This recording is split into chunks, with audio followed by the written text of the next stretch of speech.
The search for 9-year-old Serenity Denard continued today, but this time without the help of aerial searches and dog teams, even after the city increased the release flow earlier this week. Since the water lets out into Rapid Creek, people need to be cautious. Now I'm going to move to the side just so you can see that they are still interviewing witnesses. Everybody is thinking the same thing right now, and that is it's April. This weather just won't let up for us here in the Black Hills. And today was a lovely day across Dakota territory as we had plenty of sunshine. Take a look behind me here. You can see that these creek waters are getting a little bit too high. That's why the city is instituting these orange barricades. Got a little healthy, some broccoli pasta, but then I also got like this shish kebab of pork. So. Oh, I never eat healthy for that. If you're looking for the summer feels, you definitely got to get out here to Hot Springs. Yeah. I mean, the food has been awesome. The music that we caught earlier today was just absolutely beautiful.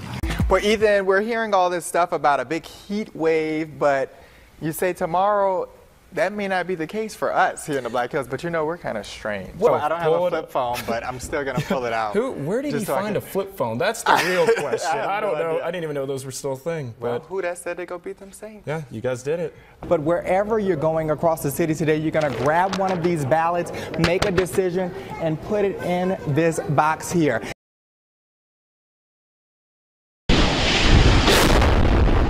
A catastrophic explosion shaking the grounds, our cameras, and the lives of two families in a small Tilford neighborhood. It is also my unfortunate duty to confirm that one firefighter has been killed as a result of their injuries fighting the fire. In our Facebook Live video here, you can see the propane tank flying in the air.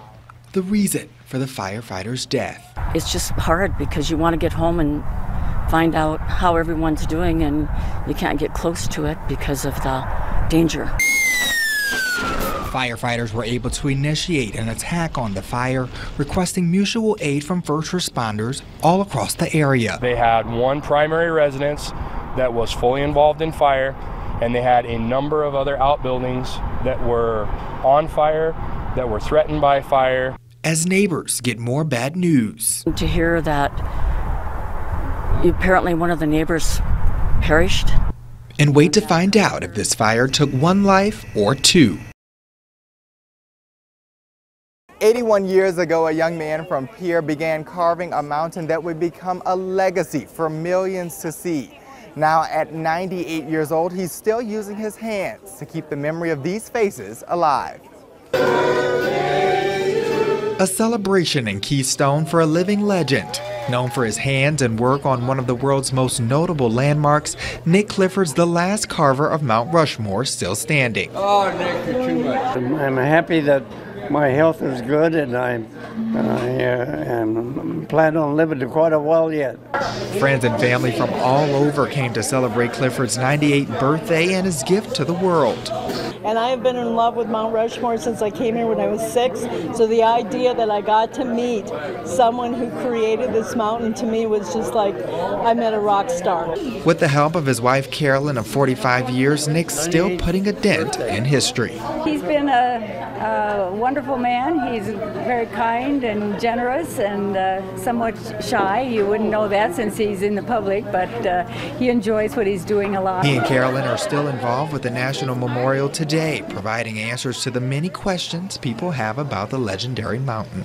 Somebody else was going to write a book about Nick, and I just decided since I had the questions and Nick wrote out the answer, we just publish our own. So his hands, his voice, and his heart are still moving this mountain. I feel really good that all those people come and I get to talk to them and tell them the story about Mount Rushmore.